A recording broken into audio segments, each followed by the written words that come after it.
Hello, it's Dr. Stair again. This video belongs to Module 3, and this lecture is on Stage 2 of Erik Erikson's theory of development, autonomy versus shame and doubt.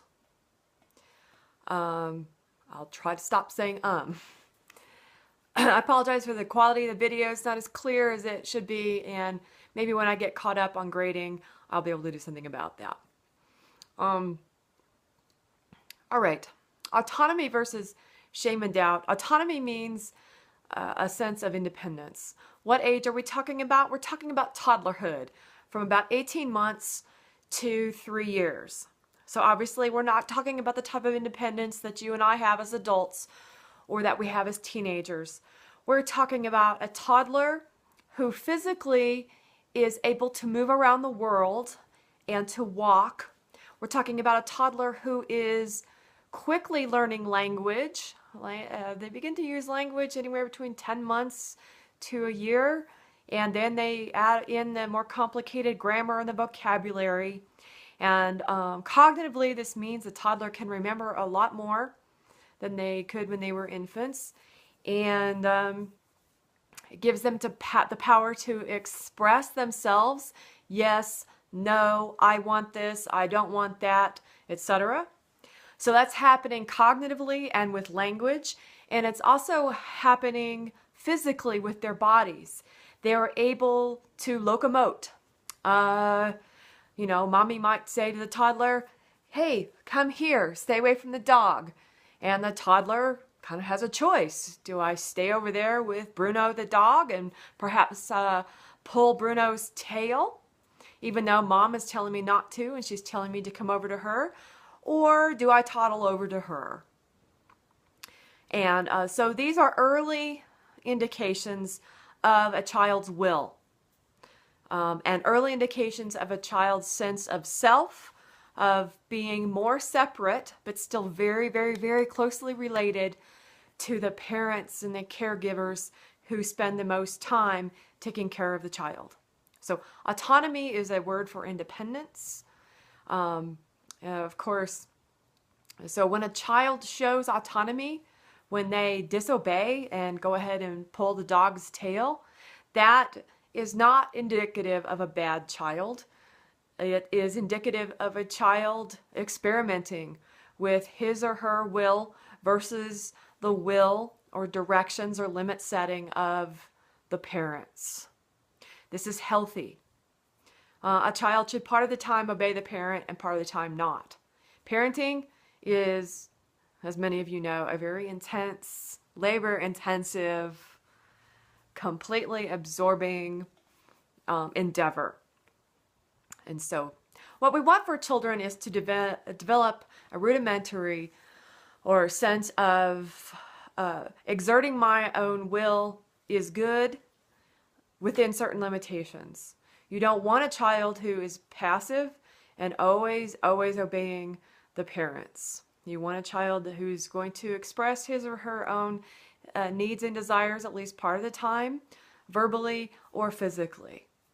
So here we have the physical elements contributing to ego identity, and that's Erikson's thing. And so Erikson's saying basically a sense of basic autonomy, a sense of my own will, my own independence, my own preferences, my own use of my body to do what I want is part of the human psyche. And in the United States and in most Western style countries, autonomy is important to a child's development. In some more Eastern cultures, following the direction of other people and fitting in is more important. So Erik Erikson's ideas about human psychology are very much Western ideas. So what we want the child also to have a sense of their limitations, and they don't usually have that, so the parents or the caregivers, whoever's caring for the child, has to give them that. So you have to watch out for the child, you have to keep them safe, you have to tell them no, you have to give them rudimentary senses of this is okay to do, that's not okay to do. If you do too much of what mommy tells you not to do, There are going to be consequences. Maybe it's a little spanking. Maybe it's time out. These help the child ultimately learn how to control his or her own will.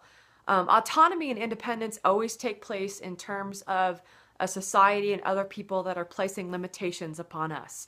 As human beings, we never have complete freedom, even though we might long for it. Actually, when we get complete freedom, we usually turn around and ask someone for rules because it scares us. So the healthy resolution of this stage would be a child developing a good amount of autonomy, a good amount of trying things out on their own, of expressing their own will physically and verbally, and not always obeying the parents. Another part of autonomy, though, is the child learning to deal with the limitations that the environment sets on them and that the parents set on them. So shame and doubt would be when a child feels bad for his or her attempts at autonomy.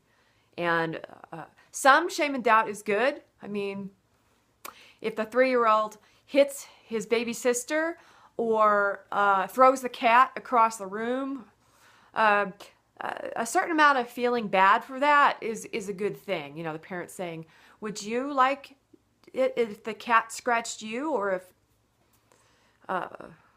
mommy threw you across the room? I wouldn't use that. That's a bad example. But that hurt the kitty. You don't like it when you're hurt, do you? And the child probably says no. So the child might feel bad about, you know, what he's done to his sister, what he's done to the cat or whatever. And that's part of developing morality and self-control. So a certain amount of doubt about, okay, should I go ahead and pull the cat's tail right now or maybe not? Often children have to go through several repetitions to learn stuff like this. So that's usually what they're doing when they don't obey you the first time, is that they're experimenting or they're learning what the rule is. So some feelings of badness, you know, mommy told you to come here, in the store and you didn't. So now we're going to go to the car and we're not going to go and get cupcakes like I promised. So consequences for action. So the healthy amount of shame and doubt is really just a child learning to have empathy and learning to respect that there are limitations on people. A child can't always have what he or she wants. A person can't always have what she or he wants. So autonomy is best developed when caregivers do age-appropriate consequences for behavior. In other words, the child learns what not to do, what kind of punishment there is for hitting the sister or pulling the tail on the cat. And the child learns to be rewarded by good behavior. Good boy, you came over here when I told you to. That's so good for listening to mommy. Let me give you some love and some hugs. So parenting that has a healthy appreciation for the fact that their toddler is going to want to explore the world and want to assert his or her will, you know, assert perhaps that, no, mommy, I don't like Jell-O. I don't want to eat Jell-O. But yes, I understand I have to eat some chicken, or I won't have any ice cream later, that kind of thing. Basically, it's consistent parenting, making it clear to the child over and over what is expected and what the consequences will be, and then following through on the consequences most of the time. Abuse and neglect, like shaming a child, toilet training is very much part of this. So if we're looking at the physical aspects, we're looking at the child being able, they're getting bigger, they can locomote, they can do what they want more and more because they can move around. Also, in Western culture, we emphasize toilet training, so we praise them for going to the bathroom in the right way, in the right place. Sometimes neglectful parents or abusive parents or parents who are just too critical will shame the child for going in their pants. You know, that was stupid, you're a bad child, you're dirty. If a child hears too much criticism or abusive words, like you're a silly, well, I don't need to, you know, swearing at the child, saying that they're dumb or stupid, that can create shame and doubt in the child. And that can create a passive child who is afraid to assert his or her desires or will, or they won't do it around the parents. Or it can create a really rebellious, out of control child, a child who rebels against the criticism or abuse. Abuse actually typically will create a really rebellious child or angry child, or a very passive child, or a child who sometimes is very passive and sometimes who is angry and out of control. Neglect would mean that you just kind of let your child do whatever, whenever, and then occasionally punish them so they don't understand the connection between their behavior and consequences. Children are learning to anticipate that if I do this, this will happen. If I do that, this other thing will happen. It's a continuation of trust versus mistrust. So for raising healthier children, you praise them for their autonomy, you do set limits and consequences, you teach them the appropriate use of their own willfulness, and you teach them about emotions, and you teach them about delayed gratification, and you teach them about how to be a human being in society, because we can't just go around willy-nilly trying to just get whatever we want whenever we want it at whatever point. Not as toddlers, not as teenagers, and not as adults. And adults who do that create problems for other people and sometimes problems for themselves.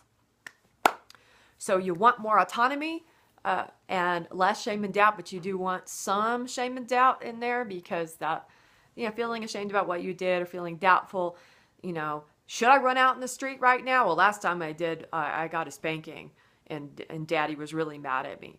And so maybe I won't do that.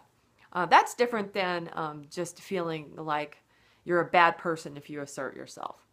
Later on down the line, if there's been too much shame and guilt installed in a child through critical parents, through neglective parenting, or through abusive parenting, a person can learn that their sense of self is bad and shameful, that what they want or how they assert themselves or move around the world or their expression of who they are and what they want is bad. And so it can cripple ego identity development. What's the connection between trust versus mistrust and stage 1 and stage 2 issues? Well, essentially, if a child has a sense of basic trust in the world on the earlier stage, the autonomy stage will be easier and they will progress, as long as the environment around them is typically healthy enough. A child has a couple bad experiences with ineffective parenting or ineffective adults, not really a big deal. But if you've got a lot of neglect, a lot of abuse and dysfunction, or just critical parenting that's too intrusive and critical, then you can end up with a child who is afraid to assert what he or she wants, and are afraid to assert his autonomy and try new things, etc. Or they're over-assertive. They're too willful. They won't listen to people. They continually break the rules and don't seem to understand the connection. Usually when kids go against the parents, they may not understand what the parents want from them, or the immediate gratification of getting what they want right then supersedes the rules, which is kind of what humans do.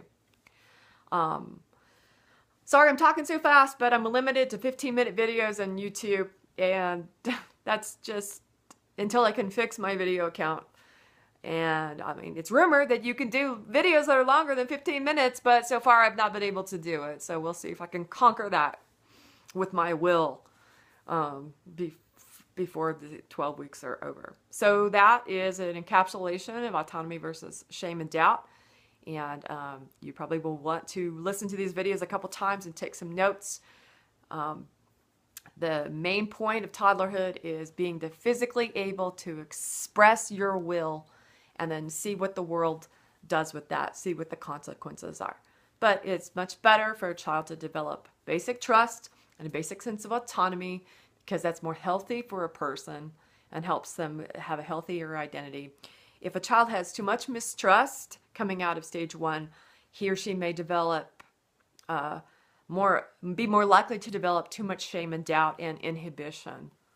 And so there's a relationship between mistrust and too much shame and doubt, and then later on it will go forward into other factors that may not be so desirable for the child.